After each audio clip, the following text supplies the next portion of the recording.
Welcome to Go Guess Podcast, but we haven't quite decided yet. We're going to do I'm Colby. And I'm a hot dog floating through space. You call me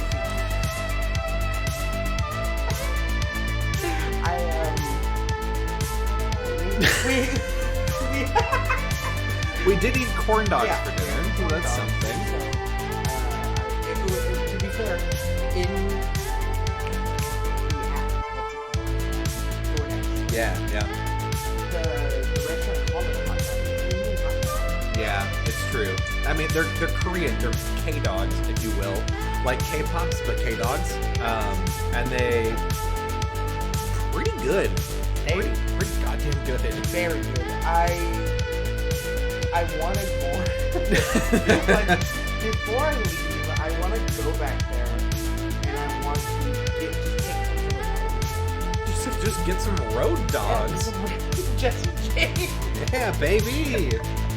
I can't tell you how good they are.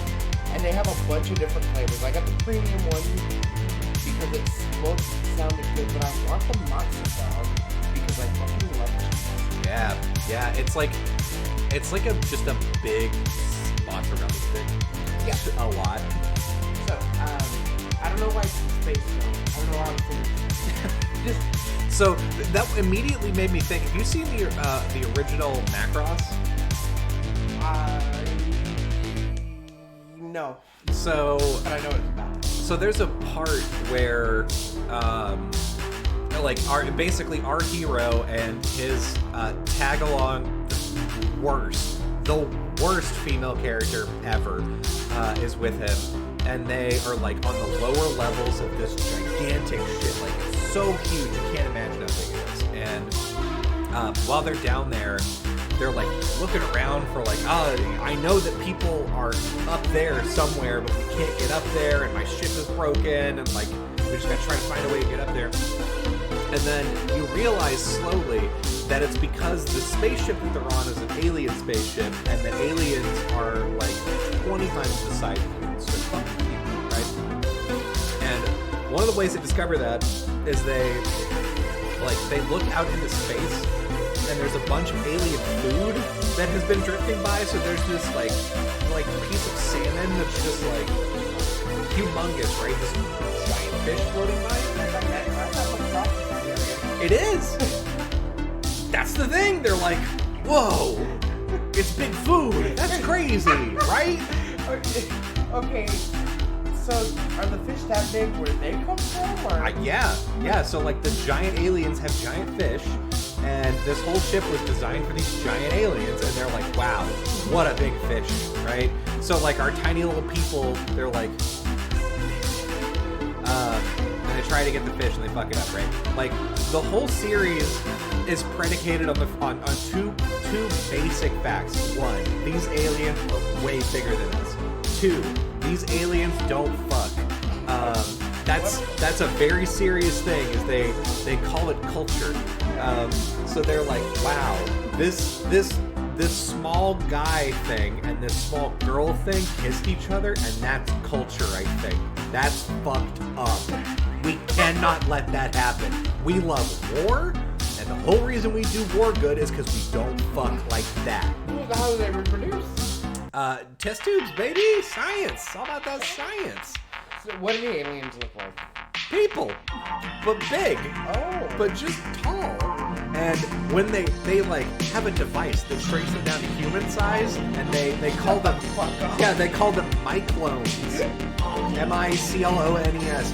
They're like, oh yeah, when I shrink down to miclone size, and they shrink these like big fuck off aliens down to human size, and they like go into like they re-infiltrate their own alien ship where all the tiny humans are, and so they're running around like, oh, there's girls and shit everywhere. Oh, they're trying to get me. They're like, damn, I don't know what to do. And then like it cuts to them a couple weeks later, and I'm like, we're gonna go dance at the fucking disco, baby. It's fucking sick, dude. They're so full of shit. I'm not even kidding. I've heard of Macross is serious.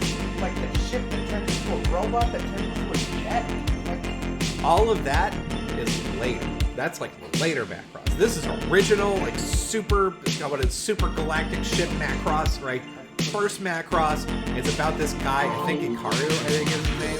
He's like, I'm this great pilot. I'm fucking cool. I'm gonna fly this ship, and this is gonna be great. And then all of a sudden, it's about big aliens that have big fish, and how these aliens are scared of fucking, and fucking is gonna ruin the whole thing. It's gonna ruin the whole thing. That's so stupid, but I can't. I have to believe you because I haven't seen it. I got to the end. Oh, the other thing it's about. I mentioned the worst female character of all time. Her name is Lin Min-mei. Min-mei is the absolute worst, and she sings is her thing. And so she's like, I'm gonna be a singer. And so there are so many times that she sings a song in Macross, and you can tell that they were like, we gotta get her to sing again in this episode because we paid for this actress to sing this song, and we're gonna put out an album. So like, put that shit back in there, and it's like, it's fine. Yeah. It's a fine song, but like, the music starts up, and I like, it starts off with her song is like, my boyfriend is a pilot. That's like her song. But it starts up where they're going, choom, choom, choom, choom. It's fucking terrible. So anytime I hear the choom, I go, shut the fuck up, Min-mei. I hate you. You must hate cyberpunk. Dude. Like, and it's not even... The reason why Min-mei is the worst is because it's a combo of her singing all the time, but also... the way that she treats the dudes around her, like Hikaru's like has fallen in love with her. They like get trapped together and they finally get saved. And while they're down there, Min-mei's like, well, we're gonna die anyway. We should get married right here. And Hikaru's like, okay, yeah, you know what? I'm down. Like, we've been kind of like, we're forced into this shared trauma situation. Aliens came down. I saved you from them. You were in my ship. Fuck it. You know what? We're in this together. We're gonna die together. We may as well get married. And then as they're about to like kiss under his wrecked ship in the guts of this spaceship that they can't get out of, the humans, literally one floor above them, open up the hole and go, "Hey, I think they're down there." She's like, "Oh God, thank God!" Oh, legitimately, she goes, "Oh, thank God." She's like, I don't have to marry. Bye, Hikaru. You can go fuck yourself. And he's like,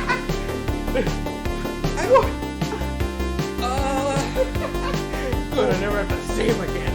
Okay.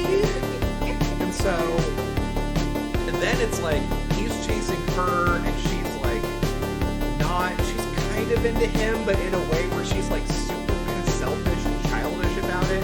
And then there's also this like girl that he works with that's like his commander, and like they're kind of flirty, but she's got other trauma. Like, that relationship is so much better to me, but he keeps being like, man, she writes this song, my boyfriend's a fighter pilot, and then he's like, you wrote a song about my boyfriend's a pilot. She's like, what? Someone else wrote that song, I just sing it. And he's like, shut the fuck up. Oh, it's fine. And then, in their big ship, they come back to Earth to be like, there's aliens, and they're coming to fight us. You should get on the ship with us, and then we'll leave Earth and we'll come back when it's safe. And, they come back to say, we want to, like, hold out here and fight them, and Earth goes, what the fuck are you doing? The aliens are coming here? Get away. Now. Go. When they let them here. When they do that, Min-mei's cousin gets on the ship, and Min-mei's cousin is like this cool martial artist. It's like, I'm very fucking cool, actually. And so he gets on, and they're like, oh, great, you're a martial artist. We're gonna make movies on this big ship for all the people that are on the ship, because we have to have a society here. So we have a singer, and it's Lin Min-mei, and we have a movie star, and it's Lin Min-mei and her cousin. And also they're fucking. And so she's like very clearly got a crush on him. He's very into her, but she's still like aloof and kind of like, oh, Hikaru's like this guy that I go on dates with sometimes, and like he like takes her on a date and is like, what are we? Are we dating? Are we not dating? What the fuck is happening? And at one point he's like, okay, I want you to know today's a really big mission and it's very dangerous. I'm gonna go out there to fucking probably die for you today. Let me know. Just give me know. Just think about it. Yeah. Solid answer. She's like, my agent's calling me. I gotta go shoot a movie with my cousin who I'm super fucking. Anyway, bye. And so he's out there just like, I don't know about, and he's pissed off at her, and then like he's talking with the commander, and the commander's kind of into him, and she's like in this situation where she's like, okay, we're kind of romantic, we're not, I don't know how to like deal with this, and then Picard like gets into this accident, and then the radio comes on. Of course, it's Minmay on the radio singing, and he's like, turn that off right now! And then they realize, they're like, oh, wait a second. We broadcast in the radio. And the aliens hear it. They will hear culture. And they'll want to fuck Minmay, and they'll stop wanting to kill us. That's legitimately, they're like, this culture cannot enjoy anything but porn. They can't enjoy girls. They separate like boys and girls at the beginning, but like boys have this inane like horniness where they're like, girls in here? Oh shit, this girl's talking. Oh, she's got a fighter pilot porn. Look at me. That's crazy. Like, it sounds like that society is collapsed. Yes, legitimately, it's all held together on the premise of like, just you can't let these guys see these girls, or we're all fucked. That's the whole. All of society is built on not fucking, and we need it so bad that if they smell a girl, it's over. All of it's over. I had no idea that was what I thought it was just galaxy war. And it is, like, there's a lot of, like, there's...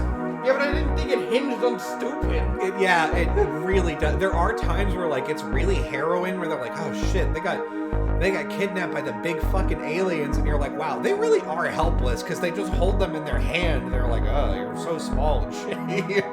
And they're like, oh, we have a lot of, we care about things. Look at us kiss. And they go, oh, shit. You gotta hold us if we start doing it.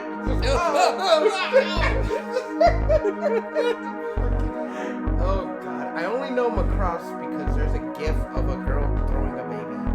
Oh, good.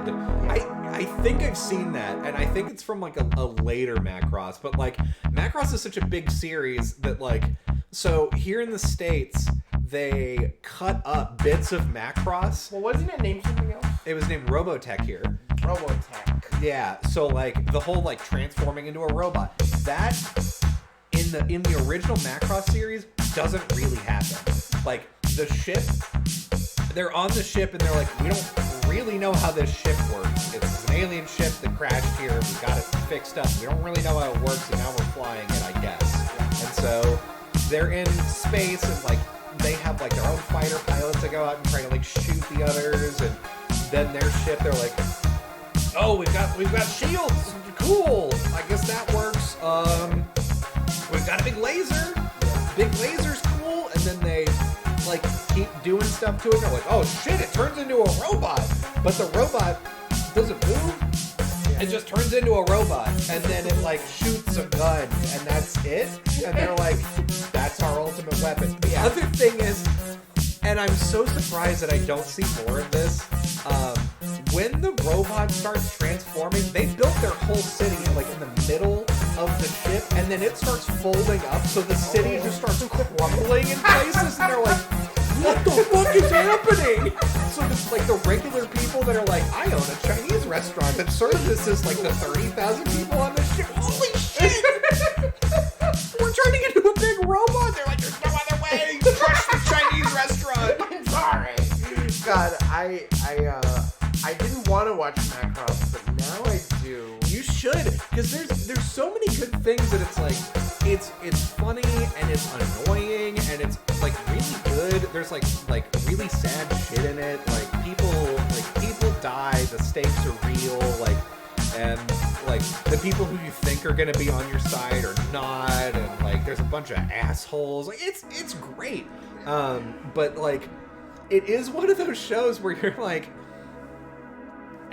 how am I supposed to take this seriously? Look, they take it seriously in the show, so you're supposed to take it seriously. Mm-hmm. It's one of those things, and a lot of shows do it, but like you just can't. Like, yeah, I think Mob is one of them. Like, they take their stuff seriously in the show. We're like, we see how it's drawn. It looks bad. Yeah. And it looks bad. There's a big broccoli, and they're taking it very seriously. There's a big broccoli. It's very big. And it's very serious. It's serious. And they just got rid of it. Spoilers. Yeah. Sorry. Yeah. Spoilers for Mob. The broccoli is gone. Episode 6. I think it was titled Dimple Inn. Yeah. And it's one of the saddest episodes of the show. It is. There are a couple of sad episodes that like. Well, a couple of like sad things, not just full episodes, but like sad things. Yeah, and there's also like more serious kind of dramatic moments that like get sort of undercut. And this is one that I'm actually really glad that they haven't undercut yet. So like, spoilers for season 1 of Mob. Mob is basically like infiltrating this like Claw, this like big organization for all of like the Espers, and toward the end he's facing off against these like super strong psychics, and his master, who is a fraud, is like, you don't have to fight these people. These are adults. You are a child. You should run.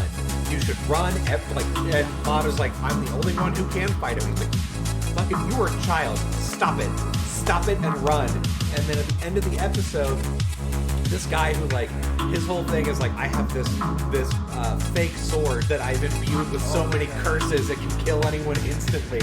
And you see him cut his master on the back, and that's how the episode ends. Is he's like, ugh! And you're like, oh, fuck, they really killed him, didn't they? And then the beginning of the next episode is whenever Mob is like, oh, I can just run away and my master's gonna take care of this, all of Mob's psychic energy times 100 went over to his master temporarily, and now he's the strongest psychic in the world for 5 minutes. Oh shit, that was the best, because Reagan didn't know he had the powers.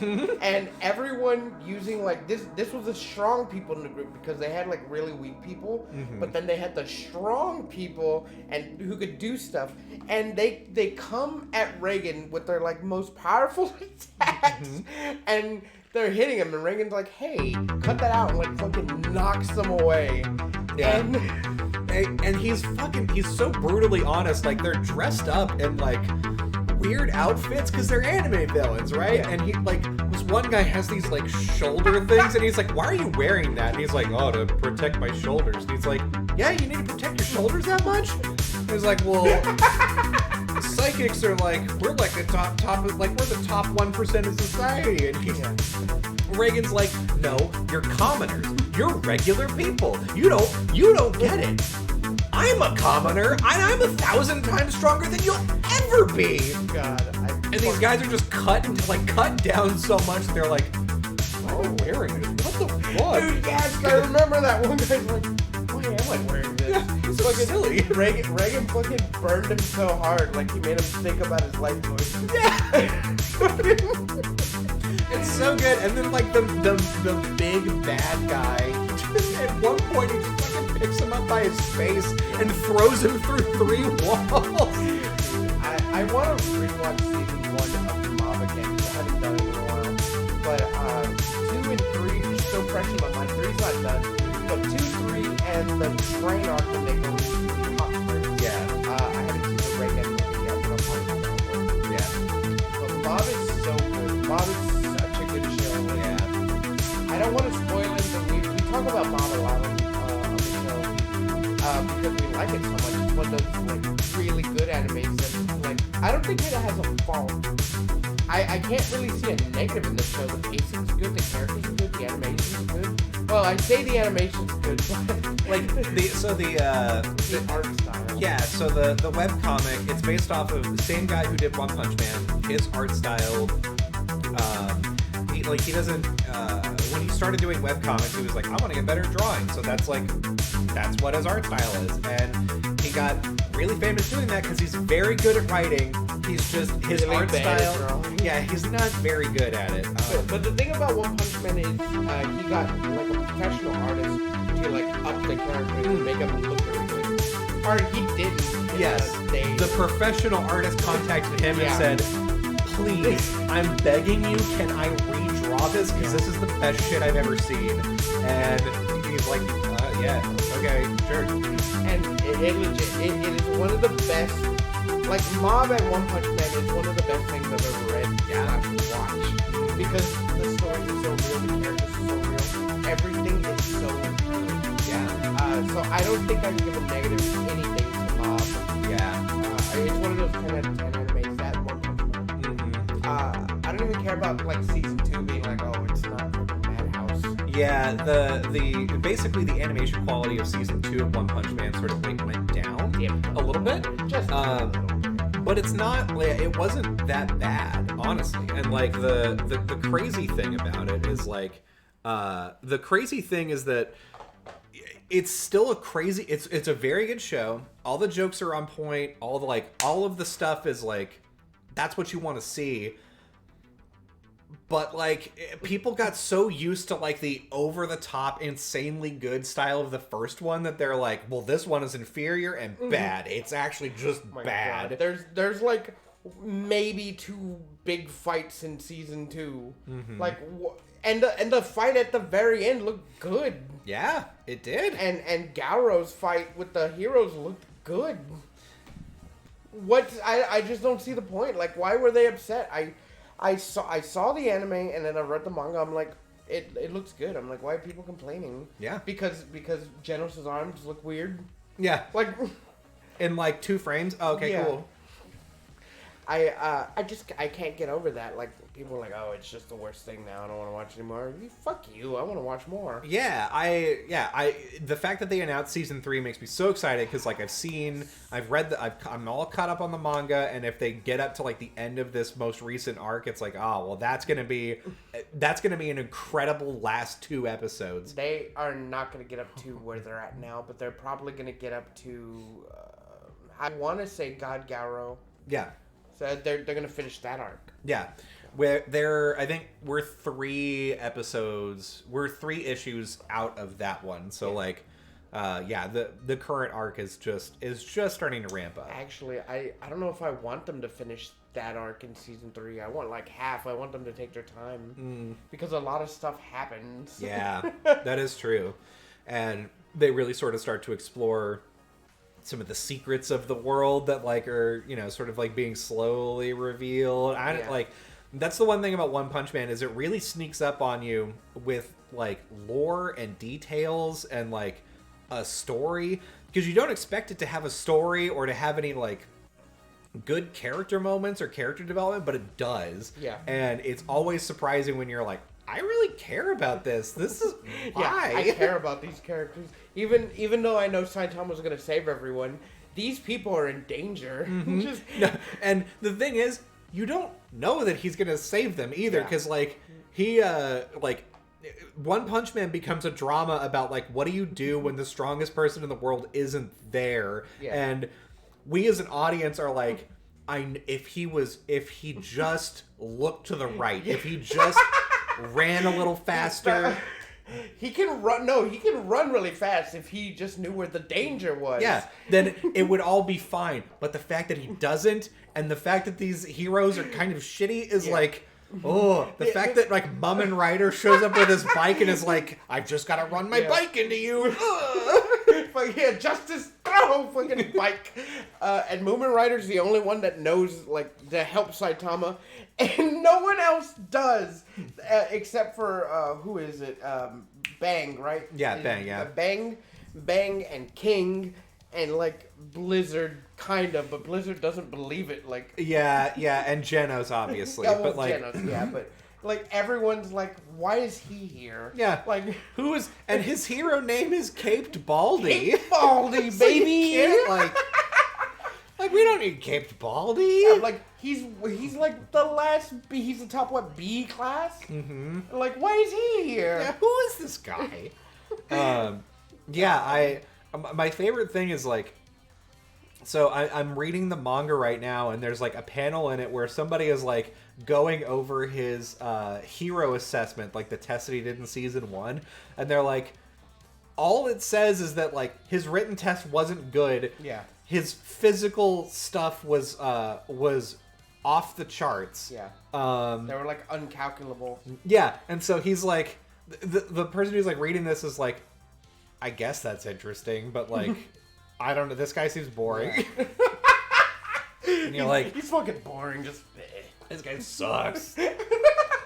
Like, little does he know that he fucking has been saving everyone for like ever, and just like since he's the one who basically founded the Hero Association by saving the grandkid of the guy. Yep, that's right. And one of my favorite things about One Punch Man is that, like, in addition to Saitama being, like, sort of the impetus for everything that's been happening, you have sort of his counterpart, who's King, who's a really interesting character because he just happens to be in almost the wrong place at the right time. Yeah. And he just happens to get extraordinarily, abnormally lucky. Yeah. And so there's a lot of debate in the fan community about, like, does King actually have a superpower, No. and is that superpower just being lucky? That has to be it. Actually, that makes a lot of sense. Because for some reason, now that everyone knows that, like, or knows that he's the strongest, even though he's not, they listen to him, or they fear him. So even, like, his enemies will listen to him. Yep. And he could just talk his way out until Saitama gets there. Yeah. And it just so happens that Saitama's there. Yeah. He just happens to be, and, like, there's one time in like the most recent arc where where King is doing that. King is talking to a villain, and this villain is being way more cautious than he needs to be. Yeah. And you know, as a reader, you're like, Saitama's not there. I don't know how the fuck he's gonna get out of this. This is gonna be crazy. And it just so happens that another fight happens to collide with the person that he's about to fight. And it happens so fast that everybody just assumes that King did an attack that no one could see. And they're like, wow, I didn't even see him do anything. Like, he's so fast. I forgot there was one, I don't remember if it was in the manga that I read or if it was like a one-shot thing, but like they were like all the sword heroes were hanging around, and King is there, and they're like, I mean, what do you think you can do with a sword? And he's like, I don't know. No. And they're like, well, here, try a sword, do a thing. And he's like, no, I don't think Not a I think I'm just gonna go. And they're like, take a sword and do something. And he's like, shit, they're gonna know, like, no matter what I do with this, it's gonna suck. And so he just, like, takes the sword, and then he gives it back to them, and he turns around and walks away without saying anything, and they go, he moved so fast that I couldn't I've been studying the blade for 30 years, and he moved so fast I didn't even see him draw the sword. This man is on another level. Shut the fuck up, I love that. King's like, holy shit, Walking around they're buying fucking it. sweating. Just like, they're gonna know. I lose all my money. Oh, I'm gonna lose everything. I love King. He gets so scared that his heart beats so loud. It's the King. The King engine. The King engine. But he keeps a straight face. They're like, oh God, it's the King engine. God, he's here. And he's got this resting, like, just badass face where he just looks. it's a face of authority and power, and on the inside he's like, I'm dying. He's like, I want to be anywhere else but here. Please, someone help me. I can't tell you how much I love that show. Yeah. And all of its characters, but King especially. Yeah. Oh shit. Like any time that it's like a King focused like episode, I'm like, oh, what a treat for me.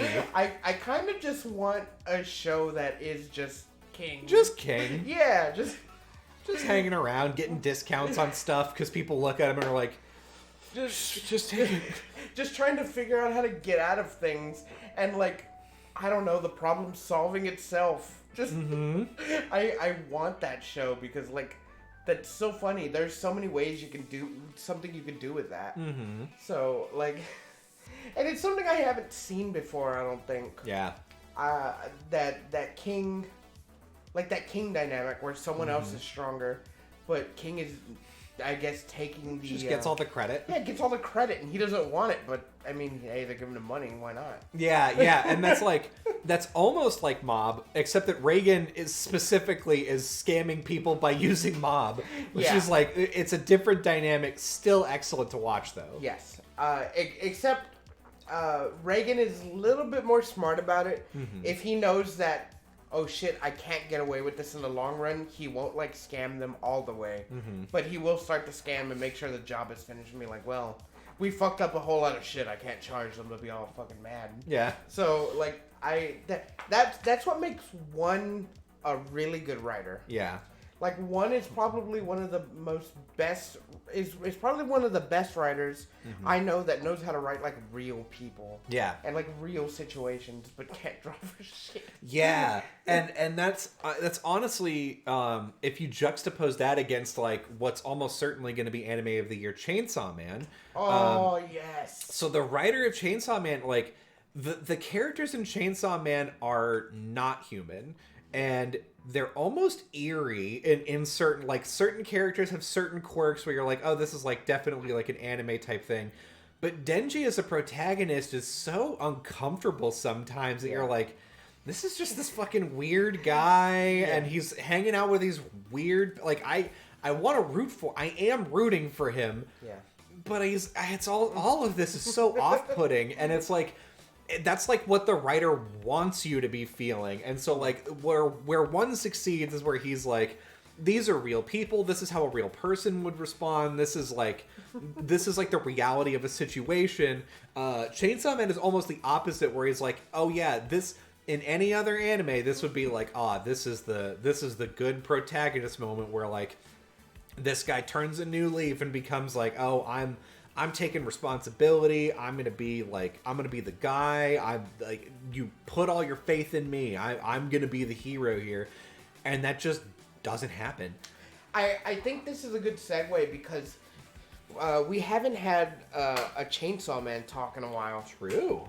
So we haven't like caught y'all up. If y'all tune in for us for Chainsaw Man. Yeah, if you're here for Chainsaw Man content, welcome. Yeah, it's Chainsaw Man Saturday, so. It's Saturday for y'all, for us, but it'll be Wednesday for you. True. Wednesday. But so the episode that we just saw, and this will like date this podcast, but was episode 6? I think it's 6, yeah. And or 5. 5, yeah. They just fought the Bat Devil. Yep. And they just fought the horny devil. The leech devil. The leech devil. Yeah. The grossest devil. Yeah. And now we're on to the next arc. Mm-hmm. And they've revealed a couple of things about the world so far, which are like some of my favorite facts. So like, basically devils in the world of Chainsaw Man get their power from how scared or worried people are about them. So like whenever, like, that's why like the sea cucumber devil looks unsettling, can't really do much, doesn't have a lot of power. But that's why Denji, as the chainsaw devil, has power, because people... Yeah, because he looks threatening. He looks threatening. People are scared of chainsaws. Yeah. And then they reveal the most powerful scary devil of all time is the gun Oh devil. my god, yes. I fucking love that it's the gun devil. Mm-hmm. And that it spawned in America, because of course it did. Of course it did. That makes a lot of sense. Yes. But also, it's not just the devil that's just about like shooting or guns. Mm-hmm. It fucking sets off like nuclear bomb. Not nuclear, but like Yeah. nuclear style mushroom cloud bombs. And that's how it works, but no one really sees it. Yeah, it's very fast. Yeah. It's almost like it is a bullet, and it's basically ripped across America, ripped across Japan, and then it disappeared. Yeah. And no one knows where it is. But its pieces make other devils stronger. Mm-hmm. And if you get, like, the pieces are magnetized to each other. Yeah. And if you get a large enough piece, it should be magnetized to the main body. And excuse me. And so the idea is that this Devil Hunter organization wants to collect enough of these to be pulled in the direction of the gun devil and go kill it. Yeah. And that's like one of like the sort of like background arcs of what's going on. Is like the gun devil exists. The gun devil's very scary. And we're kind of trying to, like, it's almost like in Jujutsu Kaisen where they're like, oh, these are Sukuna's fingers. But it's scarier than that. Because you know where Sukuna is, you've seen him, you've seen what he can do, you have no fucking idea what the gun devil looks like, or where it is, or how it strikes. Yeah, but it's so strong, like it causes craters and explosions, and no one's seen it. Yeah. And its parts are strong enough to make everything strong, so... it's very scary. And it's so funny that it's the gun devil. But to be like, okay, so a common trope, I don't know if it's a trope, but in Japan, the trope is if you believe in they do it in Mob too, if you believe in something enough, it'll just become stronger. It'll become another thing. That's how like some of the folklore is in Japan, like Toilet Bound Hanako. Oh, okay. So... They explain in that show too. Okay. Because Toilet Bound Hanako is a boy, I guess, a little boy in a school uniform that, I don't know, like tickles your butt in the toilet or something. that lives in the toilet and goes, oh, don't poop on me. I'm down here. There's a bunch of different stories. I've seen Hanako in a hentai that likes, I like to drink pee. And then you have the one from the anime who is not like that. Good. That's probably the way to be. So, like, there's a bunch of different lore, but the lore, a lot of what he explains in the show, because they were like, are you a boy? And he's like, well, I don't remember if I was always a boy. He's like, but when people believe in something enough, it forces the spirit to change. So Hanako takes form of what people believe that they look like, and that's how they are. Yeah. And that's how some of the spirits are in the show too. They're like people think that some of the, like, I guess, what is it, like the 9 wonders in whatever school, like that's the folklore for Japan. Yeah. That's what they look like, so they could be either like very small and non-violent, or they could be just big demons. Yeah. So, like, some of their thing is, like, we should go around and spread rumors that these demons aren't bad. Yeah. And, you know, so that way that could stop them from being so violent. Which is part of the story of Chainsaw Man as well, because, like, in America, basically, crime had gotten to the point where the solution was, we're all just going to buy guns because that'll keep us safe. And of course that led to surprise an increase in gun violence. Yeah. So much so that America starts to look a little war-torn in some places. And now, like, and the news starts, like, harping on it every day. Like, all the stories are like, these people got killed by guns. These people, like, gun sales are going up and gun crime is going up. And it gets to the point where... like, the whole country, and indeed the world, because they're watching America, makes the gun devil so fucking strong that when it appears, it rips across the earth and kills millions of people. And no one can kill it. No one has seen it. And so after that, they go, we have to stop the news from talking about guns. We have to, like, do gun control. We have to, like... It's making things worse. Yeah, so, surprise. And so, they, like... You think America did what they said? And so... We live in a society. Yeah. And so, like, yeah, they make the news, like, stop talking about guns, and then, like, with the hope that, like, if the gun devil is alive and it's still around, that people will be less scared of it now. But honestly, if you hear that there's a devil out there that killed millions of people in like 13 seconds, you're like, that sounds like the scariest fucking thing and it's out there? Yeah. You said? Yeah. And it's just roaming free? It's just, is it in space or something? No, it's just existing and it's blowing things up? Yeah. And it's just, you know what? And it's out there somewhere. We don't know where. I'm scared. Yeah. No, we're all very scared. I might just buy a gun to protect myself. Fucking somewhere in some cave, the gun devil's like, yes! Oh god! Just fucking existing in just pleasure. Just getting bigger. I don't even know what he looks like. I'm sure you do, but I don't know what he looks like. Yeah. It's a great trope because, or it's a great mechanic in this world because at any point, number one, if the gang is fighting a devil that's too hard, you're like, oh, it may have a piece of the gun devil in it. And also at any point, you don't know if, like, just in the middle of a fight, the gun devil is just gonna fucking obliterate the whole city. You have no idea. It can happen. Yeah. Okay. So, like, I know it's very scary, but I'm, like, really stupid because, I'm like I said, I'm sure you know what it looks like. And I'm pretty sure it's scary. I'm picturing the Digimon with the body is a revolver and he's a cowboy and he has two guns. That's all I can picture. Anytime someone says the gun devil, I'm just like, it's just that guy. Oh, it's fine. It makes sense. He's just a little guy. I could get him. I could beat him. I'll just sneak up from behind him and kick him. He'll fall over. He can't get back up. Until I see the gun devil, and I'm purposely keeping away from it. Like, that's what I think it is. Yeah, I'm very excited to see. So, like, I don't know where this season is going to end. I don't know if there's going to be 2 seasons of Chainsaw Man, or if they're going to get to the end of where the manga was before the author took a break and started again. I'm thinking that they're probably going to get 2 seasons out of it, but we'll see. And it's like... That'll take a while. Maybe it'll do like Spy Family, where they do 12 episodes and like 6 months later, another 12. Mm-hmm.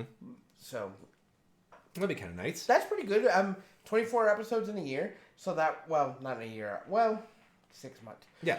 Because they did it at the end of this year. We can get 6 months later. We can get one early next year. Yeah. And then they take, I don't know, like 2 years hiatus. So that way we can get more going, get some animation going. More of that manger. More of that manger. And, yeah, I'm excited to see what the release schedule looks like. And there's a bunch of scenes that are like, number one, there's a scene that's for sure coming up either next episode or the episode after that I'm super pumped about. There's a couple of arcs where I'm like, I remember this happening in this arc, I remember this happening in that arc, and I remember me being like, oh, fuck. And as soon as I heard that there was going to be an anime, I was like, that's going to be the scene. That's going to be the scene that I need to watch, and I'm hyped. I only have read up to the hotel arc, and I haven't finished it. I haven't bought, I think that's the second volume, and I haven't bought the third one. But I don't know what happens, but like I know it gets a little crazy because the episode ended a little bit less than before when the manga does. There's a few more chapters in that volume. Yeah, so like the most recent episode, basically, Denji, Power, Aki, and 2 others, and the 2 new rookies. Yeah, the 2 rookies and Aki's like teacher. Yeah, all of them are going to a hotel to find this devil, and then this head with hands coming out of it. He's like. It comes like walking out like, and they kill it, and then they walk upstairs, and then they see the blood spatter on the wall, and they go, wait a fucking second. And then they realize, oh shit, we're trapped on the 8th floor. Yeah. And that's where this episode ended. It's so good. It's so good. I'm so pumped to see, like, how they're gonna resolve this, what parts they're choosing to tease out. Because there's, like, one of my other favorite things about the most recent episode was, like, it starts off with Aki waking up. And he wakes up to his alarm, and then he does his hair, and he goes out into the living room, and he like makes some coffee, and he does his pour over, and he makes breakfast. He like gets his coffee, and he goes out on the balcony, and he sits down with his newspaper, and he's like reading the newspaper, and like they take so much time to just show like him doing a pour over, and like the animation for him like putting coffee in, like all of these stuff just to like sort of let it breathe, get some atmosphere, just be very quiet. And I'm excited to see like how they contrast this with how this arc is going to go, because it's going to ramp up. And yeah, it's all Chainsaw Man is like the most exciting anime to me. Yeah. It is definitely the most exciting because it's really fun to watch. The characters are really fun, and I don't want to say you've never seen something like this before, because you definitely have. Mm-hmm. But this anime is just fun, mostly because the way the characters are written. Yeah, they're all unique, basically. Like if I'm... So it's hard to compare the characters in Chainsaw Man to other anime, or like, especially because like on the surface, Chainsaw Man should be a shonen anime. Like it's written like a shonen anime in which like there's a protagonist, he gets weird powers, he falls in with a bunch of other weirdos, and they go on adventures and fight demons. Wow, Jujutsu Kaisen, Naruto, Bleach. It's just Bleach. It's just Bleach all over again, right? But all of these characters are so strange, and like it's so weird that like when you're reading this, even with the protagonist, you're like, I don't know that I can really trust you to make the right choices here. Yeah.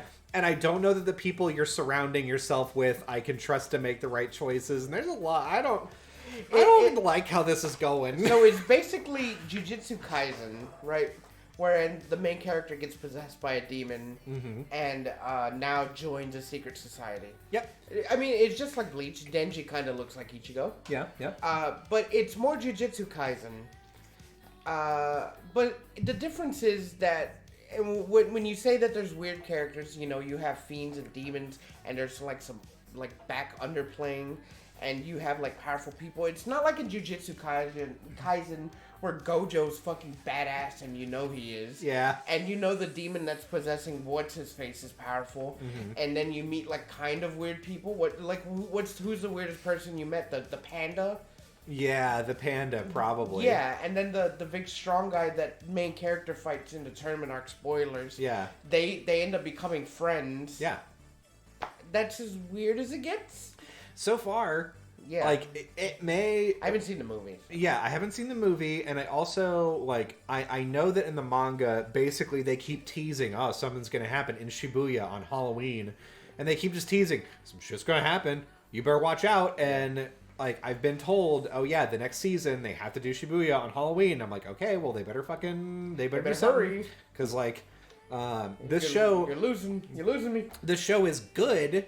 Jujutsu Kaisen is good, and it's fun, but it's, like, honestly, while I'm watching it, I'm like, I have seen this before. Yeah. I watched My Hero Academia. No, I have watched so many of these shows. Yeah, this is Naruto. What's happening. Yes. This is Naruto X Bleach. Mm-hmm. Because, like, it's a trio, and Gojo looks like fucking what's-his-face. You know what I'm talking about. Yeah, I mean, Gojo basically just had, like, he's got a blindfold. Instead of just a one eye, they're like, Kakashi. Yeah, they're like, Kakashi is, well, you know, Kakashi's great, but what if we did double Kakashi? Right? What if both eyes? Yeah, and what if he was more of a goofball? Mm-hmm. What if he left a little joint of a wiener in his friend's fucking pocket? I fucking love that gif. It's very funny. And like, don't get me wrong, Gojo as a character is cool to me. I enjoy seeing him on screen, but I also recognize that like this show is not as interesting as it could be, and like it kind of suffers from me being older because like if I was 15 and I saw Jujutsu Kaisen, I would be like, this is the best anime I've ever seen. This is the coolest shit.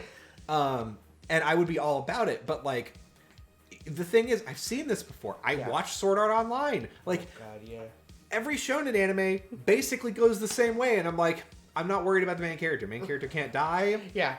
Main character's best friend may die at some point.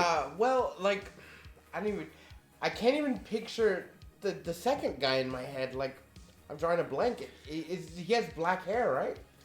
Like, He has black hair and is drawn really shitty. He just looks like Sasuke, but with shitty hair. Yeah! So it's just Naruto. It's just, like, rated R Naruto. Because there's 3 of them. Even the girl kind of looks like Uraraka from My Hero Academia, but she has, like, a Sakura personality. Yeah, she's much... I like... She's actually one of my favorite characters in the show because she's, like... really vindictive. Yeah. And I just like how much of an asshole she is. So like toward the end of Jujutsu Kaisen season 1, main character and her get into this fight where like there's basically mutually assured destruction, and she's like, you know what? I'll fucking kill you and your brother and I'll die for it. I don't give a fuck. And like I was like, hell yeah, what a good character. I liked that. And like I liked that arc. The thing is, when that fight started and they were like, uh-oh, we're gonna die, I went, no, you're not. Both of you are assuredly, like, this arc started 2 episodes ago and it's gonna end this episode because this is the last episode of the season. You're not dying. Like, I'm positive you're both not dying. Yeah, no, there's no way. There's no way. But you know what? Like, really, not, I guess, subjected it, but like, Demon Slayer. Yeah. The Mugen Train. Yeah. Spoilers, I guess. Yeah, spoilers for Demon Slayer. The Rooster Boy, what's his face? Yeah, Flame Man. Yeah, Flame Man. You know who he is. Yeah. The guy with the red hair and like the flamey eyes. He's really cool. They make you like him the whole time. Yeah. And like, again, spoilers, he fucking dies. Yeah, and then they kill him at the end. And I'm like, what? Yeah. Which like, honestly, and he's strong. Yeah. Like the whole they did it.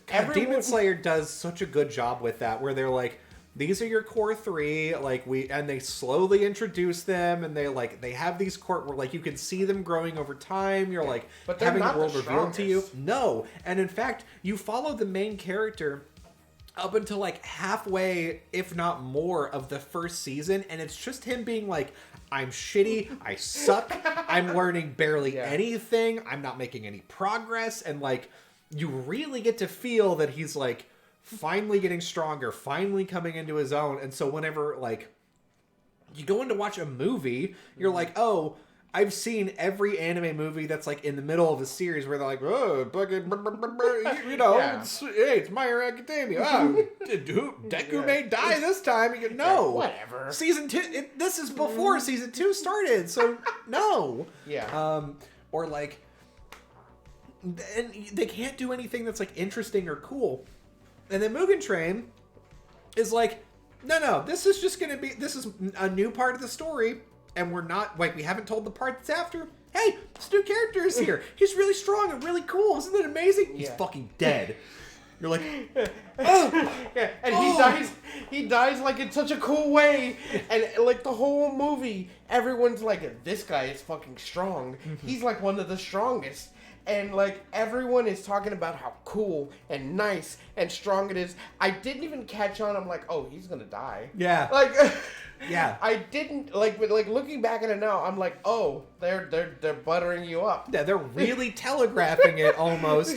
Like because Demon Slayer does a really good job of sort of like throwing you off your base, because they focus on things that aren't necessarily the plot. Like in In Mugen Train, they focus on the kids, like, going into the dreams of the main three, and like, this is what your subconscious looks like, and this is how you function or whatever, and like all of that stuff is super interesting, and you're like, oh, so this is gonna, and then like they're gonna go help him like kill the main demon, obviously, and then the movie ends, the main, like, the demon on the train is dead, but the super demon that's also there just escapes. Yeah, he gets away. I guess what the day was gonna rise. He gets his arm cut off, and he's like, yeah, he's really strong. I'm not gonna kill him, and I'm not gonna kill y'all because I respect him so much. And the guy, the demon slayer that saves everyone, he's dead on his feet with his eyes open, I think, until what's his name, our boy comes in, like Tanjiro, Tanjiro comes and saves him, or not saves him, but because Tanjiro gets his ass kicked during that battle too. Yeah, and I think my favorite reaction is like, so Tanjiro is like the most empathetic, kind person in the show. And, oh god, Inosuke, who wears the boar's head, is like the most impulsive, like, real, like, just brash guy. And the reaction between those two is almost flipped because this demon runs away, and legitimately Tanjiro is like, get back here, you pussy! I will fucking kill you! You're such a little bitch for running from the sun! And oh god, fucking Inosuke's like, we got our asses beat, just stop. He's like, God, he's gonna come back, and he's fucking crying. He's like, God, Red Goku's dead. They all cry together, and I'm like, oh, this is so good. It's really good. I love Demon Slayer. Not only because the characters, like, they make all the characters, and again, it's something, we've seen, the characters we've seen before, some of them, because, like, Inosuke is like different. I really like Inosuke, but we've seen like a Tanjiro before. We've seen Zenitsu before. And we've seen like, I can like point to people and places like Rooster Boy. What's his name? Is like Lemillion from My Hero Academia. They're the same person except he dies. So, and it's just. But Demon Slayer is, like, really good, and I think it knows when it's going to stop. It's not My Hero Academia going on for fucking another 5 years. The thing is, My Hero Academia may actually be ending right now. Really? So I don't read My Hero Academia often. I don't at all. But sometimes, like, whoever is writing, like, the push notifications for Shonen Jump sometimes gets me. Because they'll push a thing that's like, uh-oh.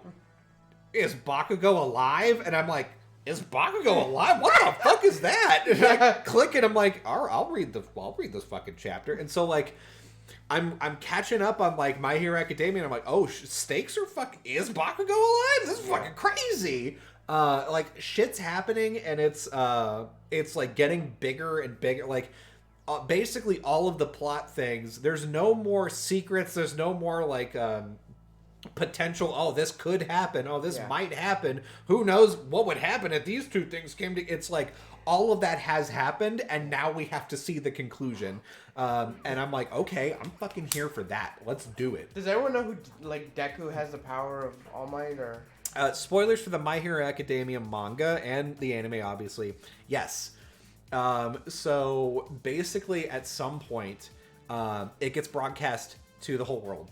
They're like, the reason why All Might is like not powerful anymore is because all of his power is in this stupid fucking kid. And it's great because like he recognizes like, oh, like everybody is really mad at me, and like and all these villains are focused on getting my power, so I shouldn't be around anyone else because I'm putting everyone in danger. And so he's like going out and like catching villains and stuff on his own, and like saving people on his own, and like doing it all by himself. And like eventually his like friends are like, you don't get to make this choice for stupid. Yeah, come on, big idiot. Fucking I bet Endeavor is like really pissed off. Oh yeah. he like, because he's been like fighting with All Might for like ever. But now, like, he realizes, oh, it's just like an upward hill. I could never have caught him. Yeah, this was stupid the whole time. Like, well, maybe he's mad, but like maybe he's just like, oh, well, maybe I'm good on my own because I'm this powerful on my own. And it can go both ways. I haven't read it, but I don't know if that's what they did. Yeah, so like, spoilers for like the current state of My Hero Academia, because I caught up probably a month ago, and basically like I said, all this shit happened. There are like some really big reveals that happen where All for One and the guy with the decay power, the man with the dry lips and the hands, they merge. Wait, what? They merge, and so now they're one person. Deku and that guy? No, All for One. You mean One for All? No, One for All is Deku's. All for One is the other one. I don't remember. I just... It's so stupid. Man with no face, and man with all hands. Yeah, big thumb. Yeah. Wait, he's not a man, isn't he? I thought it was a woman. No, they're men. Oh. They're both dudes. So they merge. They're one person. So now all of this power is part of like this fucking psycho man. Okay. And so like him and Deku have like started to fight or whatever. And basically after they merged, America, the country is like, oh, we have to fucking we have to do something. That's Japan's problem. We have to stay out of it, and if we stay out of it, maybe it'll be all right. And that's so fucking America. Their top hero is like legit. Their top hero goes, no, fuck that. I'm gonna go over there, and she rides on top of like 5 fighter jets. She's just standing there like, I'm gonna fucking kill this man. And her quirk is that she can set up rules. She just says a thing, and then now it's a rule, and you can't break it. And so does it just go on forever? Or? Yeah, for as long as her quirk is there. So like, wow. And it's a super powerful quirk, right? So like, she's like, what's she gonna go do? Like tell him no? Hey, you gotta stop. Yeah, but and Decay Man, if he touches you, because now he's also All for One, he can just take your quirk. So you can't let him touch you. Yeah. So she's like, I'm gonna punch him with a cloud because I that's a rule now. It's a rule that I could just punch him with a cloud. Fuck him. And so she flies in on this jet and I was like, fuck you. And so like through like this whole fight, eventually she realizes, oh shit, he's gonna touch me. I can't stop him from touching me. And so it's this really sweet moment where like it flashes back to her like as a kid seeing All Might and being really inspired by him, and like that's why like her costume looks the way it is, and she's like, I'm gonna be like you. And then he touches her and she dies. No. And it's the fucking coolest thing ever, because before she dies, she sets up a rule that says my quirk will destroy other quirks. And so while it's in her body, you see this fucking monstrous figure just destroying all these other quirks inside of him. Because they're like, we can't kill him because he has like 5 regeneration quirks. So like every time we shoot him, he just gets bigger. Like, we can't fucking do it. I don't know what to do with this man. And so now there's this thing that's in him, and he's like, I have to get this quirk out of me now. So I need to touch someone. And so like everybody's like, get away from him. Just fucking run, please. He'll go on his own. And like now the current state is like they're trying to contain him, and fucking Bakugo goes in there and he puts a hole through Bakugo. And I read like the next issue because I was like, is Bakugo fucking dead for real, dude? Yeah. And he's sitting like, I mean, you can see his blood, hole, guts. Fucking Best Jeanist is sitting next to him like, I'm stitching up his insides with thread. I'm doing my best to save this man. And like everybody's quirks are there, and fucking in order to like stop specific quirks, like Eraserhead and like the guy like the other like his protege, they're both there like just staring at him like, fuck.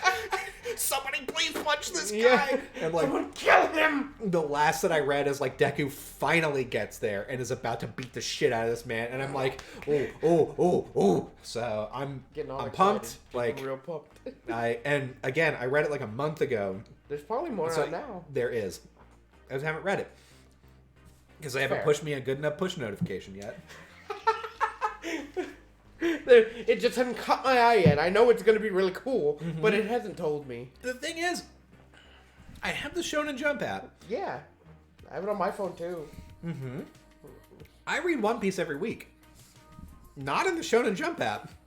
I look at the online scans. Of course online scans. Because, like, whenever that pops up, it pops up on, like, front page of Reddit. Page 2, page 3. It's always on the front page of Reddit. Like, oh, One Piece chapter 1067. I'm like, oh, okay, cool. I'll go and, like, read it in the morning. It's a nice ritual. If I don't get a push notification that interests me, I'm fucking, like, probably 3 months behind on Chainsaw Man, which restarted, and I was like, oh, this is going to be a fucking crazy arc. This is going to be cool. 3 months behind, just because I'm like, I get that push notification, I'm like, I'm at work. Yeah. Well, you know what? I think that's just you. Like, we're different in that aspect because I will watch something and I'll read something if I know it's getting really good and I know it's going to be really good. I will do it. I will just watch it. Like, it's just habitual for me, and I'm like that every week. And I mean, of course, I have a lot more time than you, so it makes sense that I would. Whereas you have a family, you have a kid, you have. I'm sorry. I have a mortgage. I don't have time. God, I have 12 hours at work to do fucking fuck all. Yeah. But I do all that. But like we were talking about yesterday, it takes something to like catch your eye and for you to do it. Like we were talking about like YouTubers or Twitch streamers. Yeah. About them having big numbers or like lots of view counts, and you're just like. You look at the thumbnail and you're like, yeah, the thumbnail's not all there, and you don't have a lot of view count. Yeah. Just, I'll come back to you if you get maybe. More. Yeah. Yeah, and that's, the thing is that happens constant. Like, my wife will make dinner, and we'll sit down, and if it's like, if we've got a couple of hours, we'll like sit down with each other in the living room, and I'll have Twitch going at all times, because it's whatever. It's content that I don't have to care about. It's just like, it's live, so if I miss it, I don't feel like I'm missing out on anything because like I was gonna miss out on it anyway. Yeah. And then they're like, "Oh, we should catch up on what we do in the shadows." And the first thought that goes into my brain is like, "Oh man, I'm gonna get invested in it, and then we'll be here for like an hour and a half, and like I don't really know that I have an hour and a half, and do I really want to watch something that's gonna be like 45 minutes?" You know, and that whole thought process happens in like an instant, and I go, maybe not tonight. And that's just every night. Yeah. And so like, for me to be watching Chainsaw Man weekly is actually a monumental feat. I had to like build it into my schedule. Like on Tuesdays, like we have to put the boy down and we have to get dinner cooked quick because I have to watch Chainsaw Man and then I have to stream. Like my Tuesday is just full. Don't talk to me on Tuesday. And then, like, we didn't watch Mob last week because I just forgot. I forgot that it came out, and then I was like, oh shit, it came out. Yeah. Okay. That was like me with Chainsaw Man. When you told me, you're like, did you see Chainsaw Man? I was like, what day is it? I'm like, oh fuck, I missed it. Fucking Thursday. 2 days later, I'm like, oh god, I'm such a bad weeb. Oh no, I'm a bad chainsaw boy. But like, because I'm watching a lot of stuff. I'm watching every anime that's coming out for what is it, winter, right? So. And I accidentally watched one of the newer ones last night. I just thinking it was a show. I was like, oh, well, I'm watching this now, I guess. Oh, okay. Yeah. I mean, the thing is, for you, you're positive you're going to finish all that stuff. For me, I'm like, it's almost like, because again, if I'm watching Twitch, that's just me, like, relaxing, doing nothing. Off, yeah. I'm not paying attention that much. It's like, it's okay. It's like, I'm never going to be so invested in it that, like, I need to continue watching. But if I'm watching a show with a story, I have to pay attention. I'm, like, going to get invested. And, like, the momentum that I have throughout the day for, like, you know, I've been working, and then, like, we picked up the kid and then put him down. And, like, that whole time I've, like, been thinking about this project. And, like, I may get a little bit of work done before I do my stream or, like, whatever. All of that sort of goes through my mind whenever I'm thinking, like, oh, do I really want to watch what we do in the shadows right now? And the answer is almost always no. And it's not because I don't want to watch it. It's just like, it's a good for show. whatever reason, my brain is just like, no, you don't have the time or energy to invest in watching that. But that's the answer every day. Yeah. Even on days when it's fine. Yeah, you just don't. I'm sure when your son gets a little older and he can take care of himself a little more and goes to school and is able to not have to be watched constantly, your schedule will open up again. Yeah. So here in another, 3 years? Yeah. Yeah. Well, and the other thing is like, me and I have talked about this a number of times, but like, because I'll be like, man, I'm so stressed. I have so much stuff to do. And they're like, why don't you stream one less day a week? And I'm like, no. What? No. Because, and my argument is like, I enjoy streaming. I love streaming.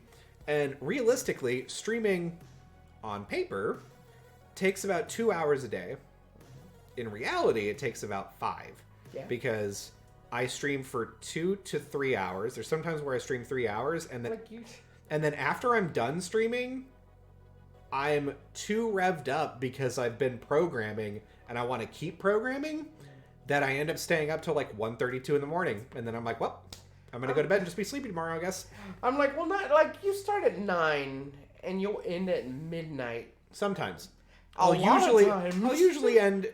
Well, I'll usually start at I watch your stream. I'll usually start at like 9:30, and then I'll end at like 11:30 or midnight, and so that's like 2.5 hours, 3 hours sometimes. It's like 3. I'm gonna say you average 3. I definitely average less. I average between 2 and 3. It's very rare that I get up to 3, but I'll get up to 2:30 regularly. The whole like, and so like I hear that and I'm like, but I like doing that stuff, and what else can I cut?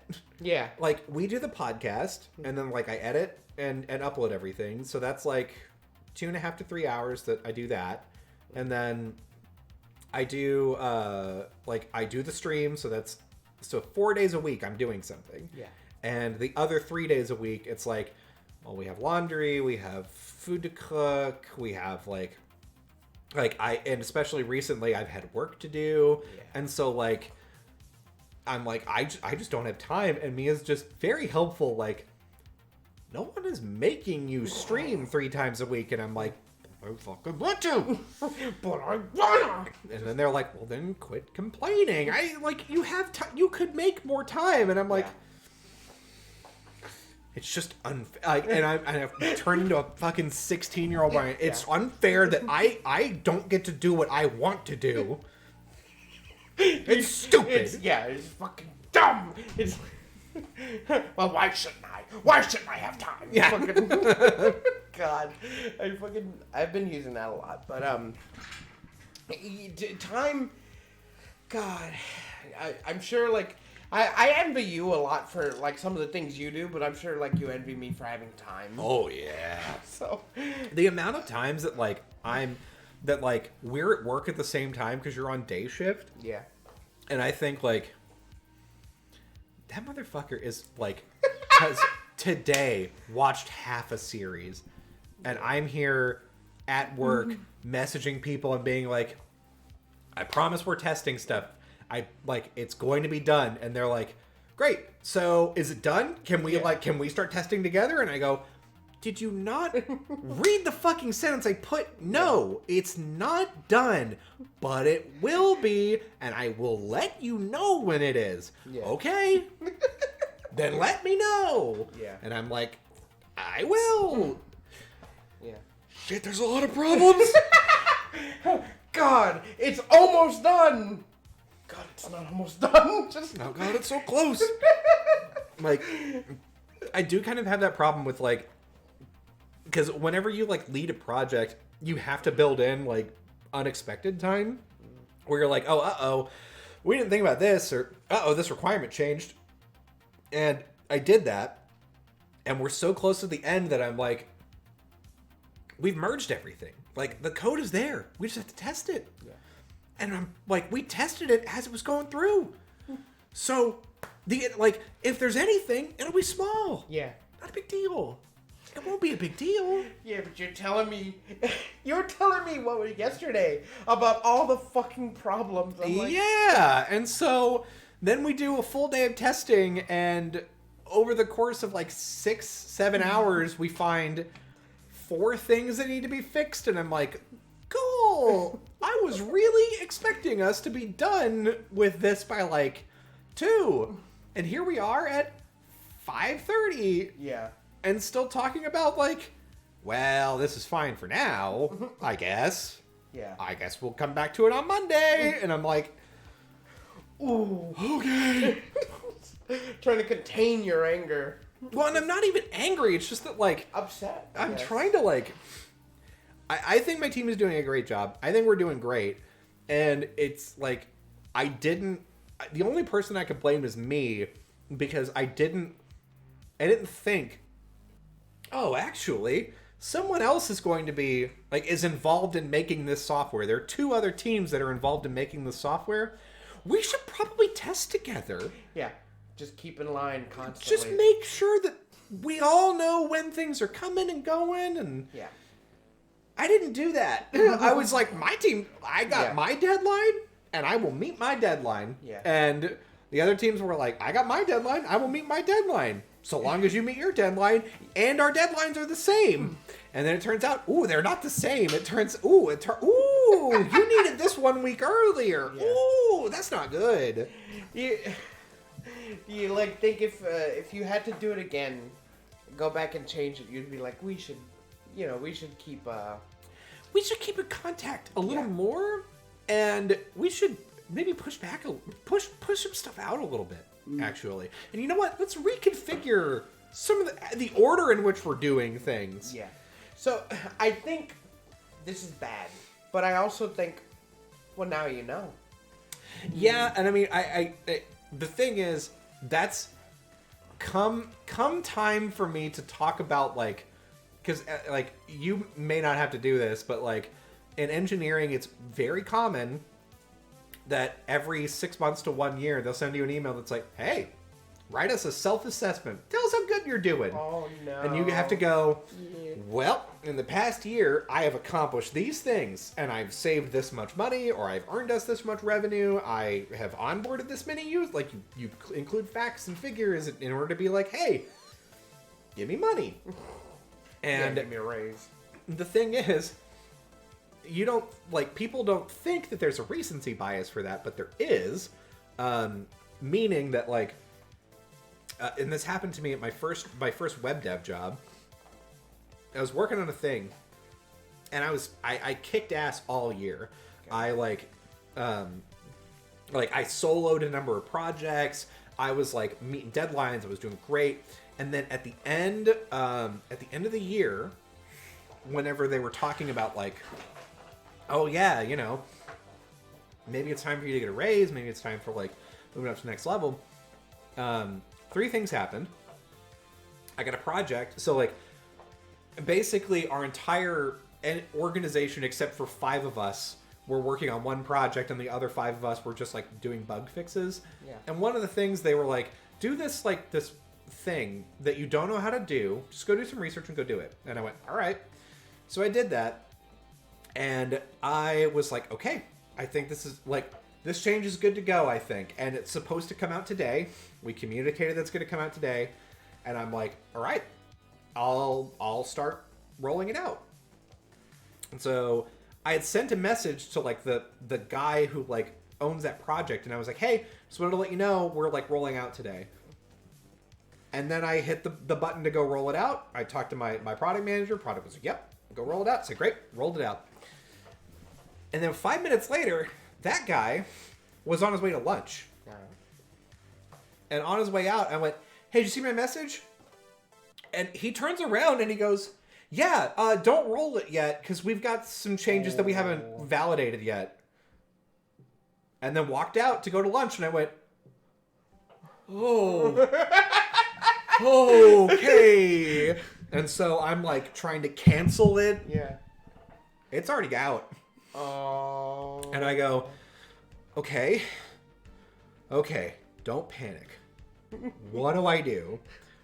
I have to validate the things that they didn't validate, right? I have to make sure that that works. And then all I got to do is just validate that it's out, and then we can tell everyone that it's okay. So I talked to my product manager, and she was like, that's not good. And I went, nope, no, it's not. But that's where we are. Yeah. And so I start working on it, right? I'm like validating some of their stuff. I'm getting some of the other engineers to help me validate stuff. And they're like, oh, this is not good. And I went, nope. And it like, we get to the point where we're like, okay, these two changes are fine. Like the changes they didn't validate are fine. I'm like, great. Whew. That's a relief. As the front end team is coming back, this guy is like, hey, I saw that you sent me some panicked messages over lunch. Is everything okay? And I went, validated. Everything's fine. Should be good. And he's like, don't do that again. And I was like, yeah, I'm so sorry. I thought it was all rolled out and I thought it was all good. And he went, yeah, just like, be more careful. I'm like, yeah, okay.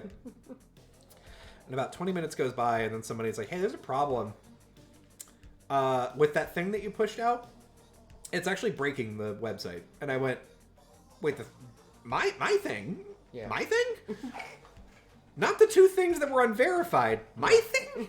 And they went, yeah, your thing. And I went, fuck. So I had to roll it back anyway. Yeah. And so, like, as a result, 2 weeks later, where there was self-assessment, and I'm like, look at all these great things I did. And then I go in another week, and I have a chat with my manager who's like, yeah, well, everything, you were doing great. I think, like, your performance is great. You do really need to start taking your time more, and you've really got to, like, look over your code more and, like, try to make sure that, like, things are really valid. And I'm like, I made fucking one mistake, dude. Like, I killed it the rest of the year. And you're like, well, you made a mistake last week, though, so, like, fucking come on. It's fresh. Come on. And okay, fine. So, like, I don't know when our self-assessments for work are going to be, but I definitely am going to be like, I did really well in this project.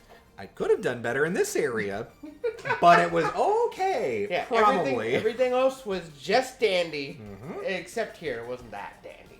Just and you know what? It didn't even matter that it wasn't dandy. In fact, it's your problem that it wasn't that dandy. I did great. It's your fault. It's not my fault. It's your fault. Yeah, you know what? If I was paid more money... Just right in his face. Just, if I was paid more money, then it would have been better. Mm-hmm. Yep. Just in his face. Yep. You are a madman. You fucking... just... I have made a deal with the Time Devil where if I give him $1,000, he gives me an extra hour every day. So if you just give me $1,000 every day. $1,000 every day. Wow, that's not even a lot of money, is it? Wow, it's $365,000. That's like four engineers. That's just like fire 4 engineers and hire one time demon, and I'll have an extra hour a day. You fucking idiots. That's all it takes. That's all it takes. I'm not asking for much. God. I'm just asking for payment for my time demon. Okay. Dude, I can't relate. I'm sorry. Yeah, they're like, hey, how you doing at your job? You're like, probably good. They're like, yeah, good enough. We don't do self-assessment. And you're like, I show up. They're like, damn, he does have a point, though. He does. He do be here. Dude, yeah, he's here. That means he's good, so. And he never calls in. Hey, so. When we say be here, he's like, okay. That guy right there is the next CEO. Yeah. Yeah. You know what? There's been a couple of times where we've been like, hey, you're supposed to be here. And he goes, I didn't know I was supposed to be there. And we go, well, yeah, but you have to be here. And then, you know what? He fucking just comes. It's crazy. Oh my God, that did happen and I hated. Oh, I was mad the whole day, but I showed up. Especially because I didn't sleep that day. Or that night. Like, I didn't go to bed until, 2. And I had to be up at like 5. Or, no, I had to be up at 4:30 so I could leave by 5. So I was mad. And I got woken up by my best friend who happened to be at the site, James. And he was like, you're supposed to be here. Like, what are you talking about? I was like, I was there last week. They're like, yeah, well, they put you there this week. And we didn't tell you. They didn't tell you. And I called the big boss, and he's like, yeah, you said that you were able to work. And I was like, yeah, but you didn't call me and ask me. Yeah, you didn't tell me. Like, me being like, I can work is different than you being like, okay, then work. Yeah. And he's like, well, you didn't check your schedule. I put you there. You've been there for like a few days. I'm like, but then why didn't you tell me?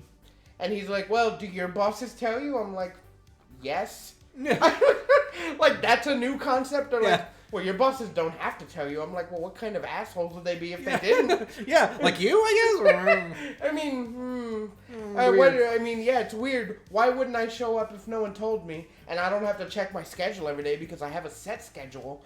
I'm like, sir, you realize we have a paper schedule that tells us every day that we work?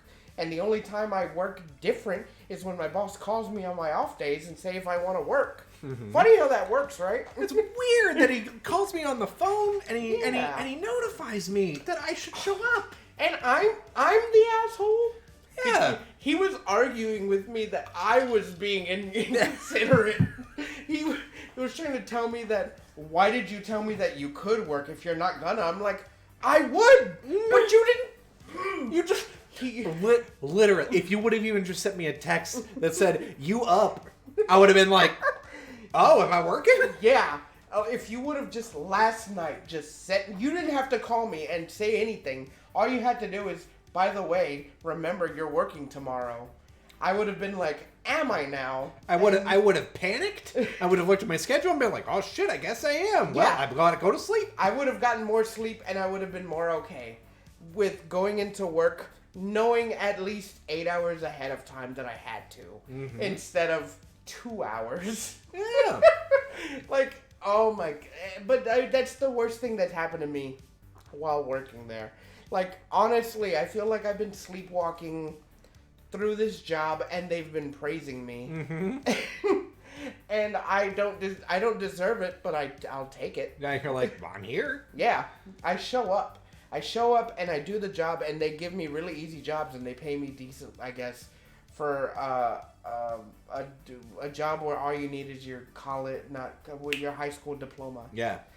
And I get paid decently. Yeah.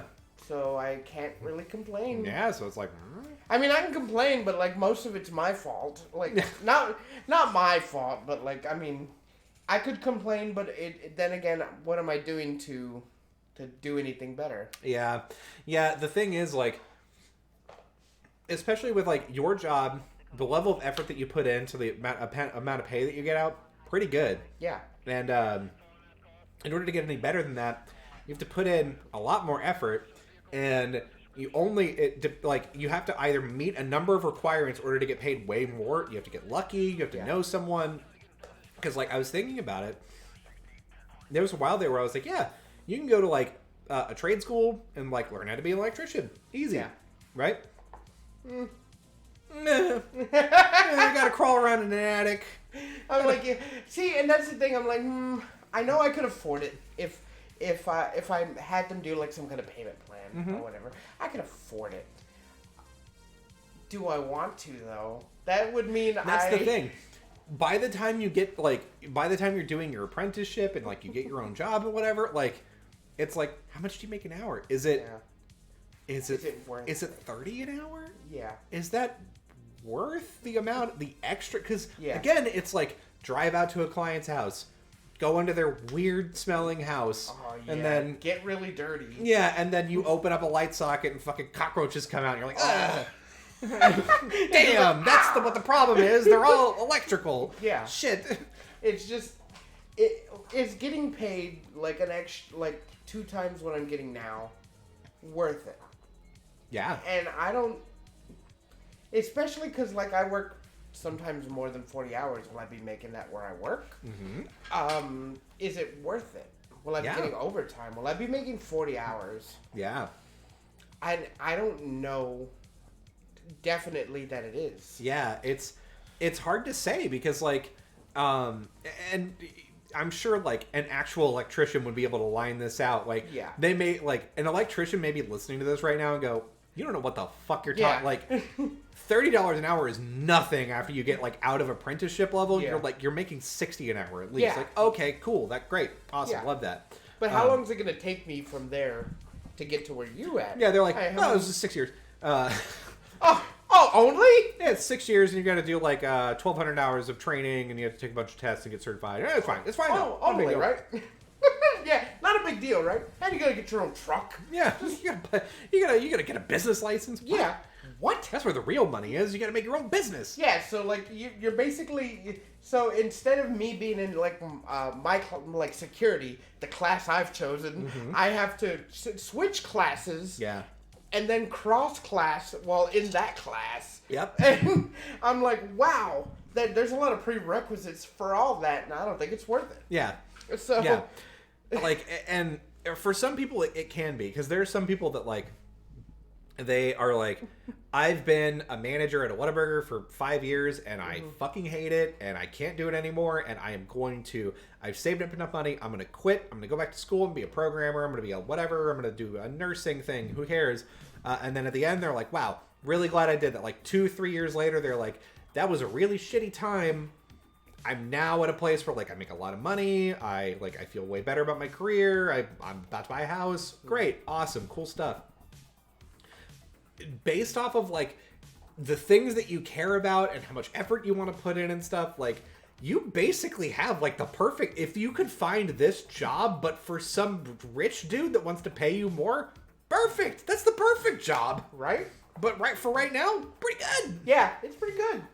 I make enough money to pay my bills and to have enough money extra to do what I want. Mm-hmm. And I know I complain about it a lot, and I don't have a lot of money to do like extravagant things. Yeah. But I do have enough money to get by. Yeah. And I do have enough money to make my bills, which some would say is good. Yeah. And I have a little to sit on and just be like, well, just in case. Mm-hmm. So, which isn't a lot, but it is enough. Yeah. I guess so. I live very meagerly, but I do it on purpose because I'm always cautious. Yeah. But except for like right now, I decided I wanted to take a trip to your house. Hell yeah. And next year, when you move to Seattle, if you're next year, I will save up money and I will go visit you there. Mm-hmm. But that's my choice, and Mm-hmm. I'm saving up money. I'm making a choice to do it. Yeah. So, but like I said, it's not worth it to me. I can't even think 5 or 10 years in the future. Yeah. What that's gonna look like. Is it worth it to go get a vocational job as an electrician or something of that? Yeah. Plumber. And plumber, like plumber, electrician, anything, AC repairman. Yeah. They make money. They make good money, and I know they do. Money, It's just in 5 years, will I be where I think I want to be? Will I be comfortable? yeah. I don't know. Yeah. And like the thing is, like, you could do some research, you could go figure it out, but also the thing is, for the incremental improvement and the amount of work that you have to do to get there, it's hard to tell. Like, it's hard to stay focused on that, because you're like, I have to also work 40 plus hours a week sometimes. And so and it also depends. Do I even have like the knack for it? It's not just do I want to do it. It could sometimes be as simple as like just learning it, but do I really like have the hang of it? Like being an electrician could be easy, but there's a lot of things to remember: wires, cords, like where everything's wired.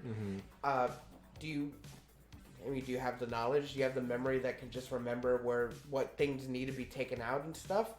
For AC repairman, all the parts, do you have the memory and the capacity to know what part goes where, and just can go into someone's house that you don't know and be like, yeah, that's missing, and I know it's missing, and I know that's the problem. Yeah.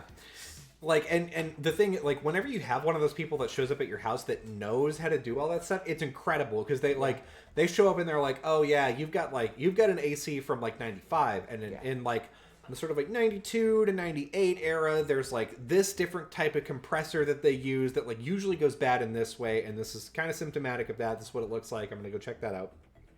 And then you also have people that come by and go, Yeah, I don't know. It's fucked up. I looked at it and it doesn't turn on real good. And so I turned it off and on again. And it is on right now. So I'm going to leave. And you're like, no?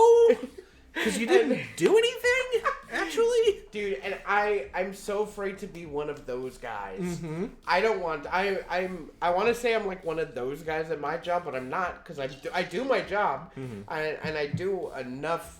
I do enough to get by, and I do enough to be good. Yeah.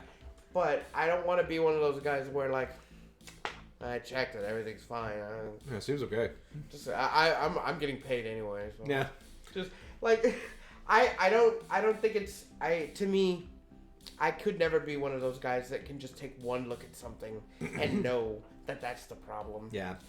I think if anything, and I've thought about doing this because I know they get paid a lot, is changing some of the electrical parts on the fans over where I live. Ah. And I know that's not that hard, and they pay a lot of people, like, they pay a lot of people good because not a lot of people want to climb up there. Oh, when you say fans, you mean I know what you mean, the wind generators. The wind generators. They're not fans, but they do look like fans. I couldn't figure the word out. You know, big fan. The big fan. Big fan in Cottonfield. People fix, get paid. Yeah, see, that's what you're working with. Mm-hmm. And I'm like, I heard the big fans need workers. Yeah, right? I heard the big fans are broken, and I'm here to help. Will you pay? That's very high. I hear good pay, good things. If fall die, so pay lot. Like, but. Yeah, basically. I hear it. It's not hard, and they pay a lot. Yeah. I don't know if I want to do it. Yeah. But I hear I could. I've seen the inside of those, and it looks just cramped and fucking scary and hot. That's why not a lot of people want to do it. That's why it's in high demand. Yeah. I mean, you have to climb really high. Yeah. I'm not a small man. Really high, and it's one of those ones where it's like you go up 3 rungs and then you like unclip a clip and put it up here, and then you go up 2 more and you unclip another clip and put it up there, and you just do that for fucking 25 minutes to get to the top, and you're like, okay, now I'm at the top. You're inside, and then you're looking around, you're like, okay, yeah, it looks like maybe I need to. So I gotta take the screws off of this. Ah, shit. Oh, shit. Oh, no! Did I really leave all the screwdrivers? Damn it. You see them at the bottom of the fucking ladder. Oh, damn. Yeah, you sit there for a minute, just gotta climb back down this ladder. You know, is there any way that I could not do that? I wonder if I could lower this. Can I live here for the rest of my life? I wonder if I called someone, they would answer, and they would come and they would throw it real high. Just higher. Just come on, put your back into it. God, that's shitty. But pays a lot. I mean, that's all that matters. 25 minutes up, got 25 minutes back down, 25 minutes back up. Yeah. And they pay you a lot of money. You get paid for it, like the whole time. But I mean, it's just that's just one. Like, they're all near each other, and they'll have you do a few a day. And in like, say you work 5 hours a day, you're getting paid a shit ton of money, a lot of money. And, so, I know we need to end the show. Yeah. But I do want to say, it would be really shitty if they only paid you for the time that you were in the fan. No. Because. Did you know that that's the case with flight attendants? They only pay them while they're up in the air? If they're not in the sky. Not even when they're taking off. Nope. Their time doesn't start until takeoff. Yep. So, yeah. So, like, you land, they get everybody off the plane. Get all the passengers on the plane. Like, great. Sit the fuck down. Put your baggage up.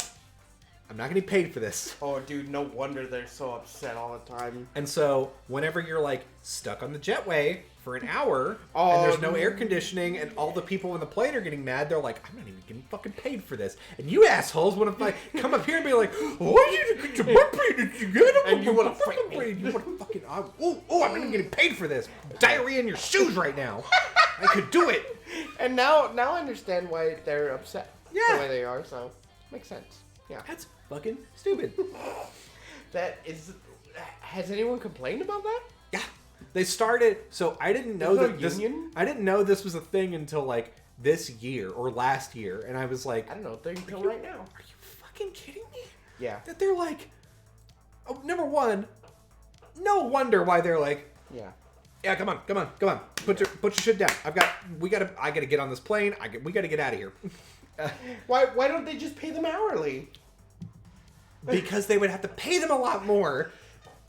That's so stupid. Because from the time they land to the time they take off again, best case scenario, 35, 45 minutes. Okay, so what are they getting paid?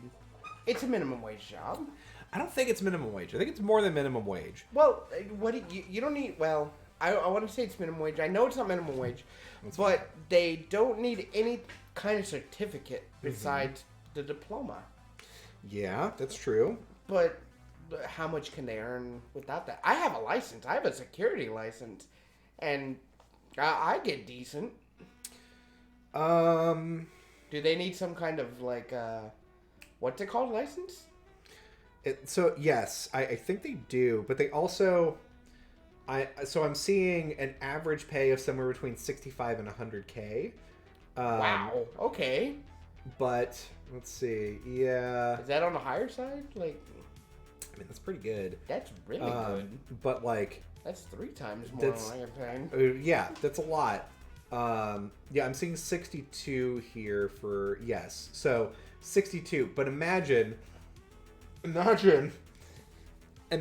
you sit down one day and you do the math and you're like, okay, I'm very efficient at getting people on the plane.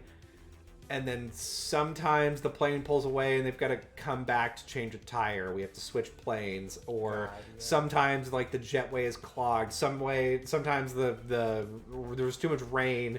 And so we're sitting grounded. We're grounded for 4 hours. Yeah. And I'm just sitting here not being paid. Yeah, in uniform when I could be home.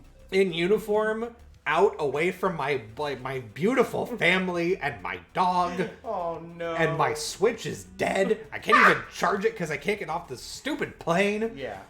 Oh no. Yeah, no, it's shitty. Yeah. Not good. Do pilots get paid the same? Pilots get paid a lot. I know they get paid a lot. I've talked to a pilot the other day, but pilot of a ship, not a plane, a ship. Yeah. And I straight up asked him. I was like, "What do you get paid?" He's like, "It's different." He's like, "It just depends. We're like in a pilot like union, and like the higher you've been there, the more like tenure you got and stuff. The more you get, the more like." He's like, because we're like on some kind of not like on a salary, but like we're just like on a who's like higher than who basis, and bringing in like ships and like whatever. We're not paid like hourly, but you get paid a lot. And I like that answer. I'm like, I didn't want like a dollar amount. I was trying not to be like, well, what are you getting paid? Yeah, no, you fucking give me a dollar. Give me a dollar amount. I wanted like a ballpark estimate. You gave me I was like, I didn't know what they got paid. I'm like, if it's hourly, like, I see you like every hour, like you're on call. Like you have to be working like, I don't know, 5 hours a day because they take a big ship out. Then they get a boat to take them from that ship back to shore where they drive back to where they're at. Then they go to another ship, like back to back. I'm like, it can't be hourly. I'm like that'd be too hard to calculate. So Yeah. That makes sense. Man, that's fucking wild. It is wild. Like, pilots are, I don't want to say they're crazy, but like, pilots, it's weird to calculate because I don't know, like flying pilots, but I do know ship pilots. So. Yeah. And I know what they have to go through. It's not like they're in the plane. They're like, I'm going to leisurely stroll and get on the plane. We're gonna have a good day. No, they gotta watch marine traffic. They have to like get people to untie them from docks. They gotta like all this stuff. I'm sure the pilot has to do stuff too, but like it's different when you have tons of oil in a boat. Yeah. And what do you consider more like valuable or harmful to the economy? A big, like 1,000,000-ton ship with oil, or a plane just with like people? 200 people. Yeah, like both are bad, but which don't you want to wreck more? Yeah. Which, if one crashed, how long would it be in the news cycle? Yeah, well, that's true, but the plane would be in the news cycle a long time too, but depending on who's on it. Yeah. And depending where. Yeah. And if they were just like, weather was bad, crashed into a mountain, very sad, we're all bummed. Yeah, so-and-so is on there. Boeing is going to get sued. But like, if a ship crashes with a bunch of oil in it, it's just like the cleanup effort and no more shrimp coming from the Gulf for the next 2 years. There goes the economy. There's going to be commercials about it. Don's going to be putting out commercials. Oh, yeah. There's going to be just eyes on where I work. You're going to make me work more. You're going to make, what's it called? Just people going to be campaigning. They're going to be marching on oil fields. They're going to be marching on refineries. You see what happened? This is what happens. And then the pilot's going to be under scrutiny. The ship is like down. That's millions to fix. They're gonna have to get that out of the ocean. It's a whole. No, they just leave that there. No, God. Oh yeah. If it's in the canal like us, they won't leave it there. If it's in the canal, yeah. Yeah. And that's what I'm saying. What if it crashes there? Like that's in the fucked. canal. Yeah, that's fucked. Yeah, it's a big like as much as like 200 people dying sucks, and it does. It's bigger if a ship does. Yeah. There's so much more. Where it's done, yeah. You're right. So, like, that's why I'm saying, like, every job is different. Like, I couldn't do what they do. Yeah. I couldn't do what you do. And as much as I envy, I'm like, oh, he gets to work from home and I have to go to work. Yeah, I mean, I don't do anything at work. Yeah, you're like, man, going to work sucks. They block Netflix. Yeah, I'm at home watching TV, and I'm like, this fucking sucks. I gotta go to work on a Saturday. Fucking Toy Story 2. I gotta go to work on a Saturday. I'm just in front of the TV. And just that's just like. I like my job, but I don't like my job. Yeah. Because they make me dress up. Yeah. You're like, oh, I'm being inconvenienced. I now have to continue watching this anime I've been watching somewhere else in an hour. Uniform. And I'm not going to be comfy. You're killing me. I'm sorry. I'm at least I'm being compensated for the emotional damage I'm taking. Oh, jeez, we gotta end it there. Yeah, I'm sorry. You can keep going on about this. You can find us on every podcatcher in the whole world. You can find us here on Twitch. Every time that we do a podcast, we're going to do it live. This is the first time we're doing it live with this. Yeah, we didn't even mention this. This is great. I love this. This is looking at this with my human eyes in real life. You're seeing it right now. It looks. This is stunning. It's beautiful. You gotta be here. Yeah, you just gotta be here. If you were here, you'd see what we see. Yeah, and everybody who's listening to this podcast, don't worry about it. Yeah, don't worry about it. But you can check this podcast out on YouTube. You can go to our YouTube channel, Go Get Us Pod, and you can watch this live and see us talking in person. The audio is different. Yeah. Because we're in the same room. You can hear some echo, different mics. But we're out here. We're doing it every week. Every Wednesday, we'll be here for another podcast. And that's it. Oh, yeah. Check us out on social media. Check us out on TikTok. Check us out on YouTube. Check us out on Twitch. Subscribe, like everything. We're everywhere. Do it. Do it. Yeah. Do it. Do it. Why haven't you done it yet? Do it. Do it. We just had a whole conversation. Give Fee some money. Yeah, fuck. Didn't I just tell you, like, how fucking poor I am? Give Fee money. Give me money. Give him money. What are you doing? I don't need money. Oh, yes, I do. Well, hold on. Yeah, well, Hey, hold on. Don't get fucking so far. Money would be nice. Hey, money would be good. Look, I'm not saying I need it. I'm not saying I want it or need it. It's just like Wonder Woman 84. Life is good, but it can be better. It could be. Yeah, it could be better. Just. God, fucking that movie. So don't get me started. I have so many you have seen that movie? No. Why would I? Oh God, I don't want to tell you about it. Okay. So here's what I want you to do. I want you to go to your next day you work. Next time you have to go to work. Yep. I want you to take your favorite TV show. I don't want you to do your work. I want you to put on your favorite show, then go get them. Go get them! I don't know that I could do that. That sounds... you can. That's... yeah. Listen. Who said you can't? It's just electricians are up in the attic, just like... streaming stuff. Someone down is like yelling up it. Hey, how's things looking up there? It's good. Keep it quiet. It's really I'm trying to focus. What's the Wi-Fi password? Yeah. It's like a Discovery Plus commercial. It's like you could watch us anywhere. Yeah. And it's just fucking on your phone. You're like, man, this is good shit. Damn, this is great, actually.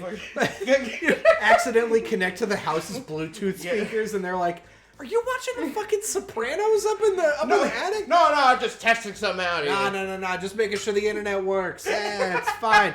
You're a plumber. Yeah. Wait, there's no pipes up there. Hey. Who's the plumber? Hey, cast iron pipes. They got a lot of issues with the internet. Hey, it was Bruce Caduce. Hey. But fuck. Jesus Christ. Son of a bitch. Oh my gosh. That was good. What are you gonna call it? I don't know, and I'm not editing this tonight. I will do this tomorrow. Hell yeah. We're gonna talk about anime. Hell yeah.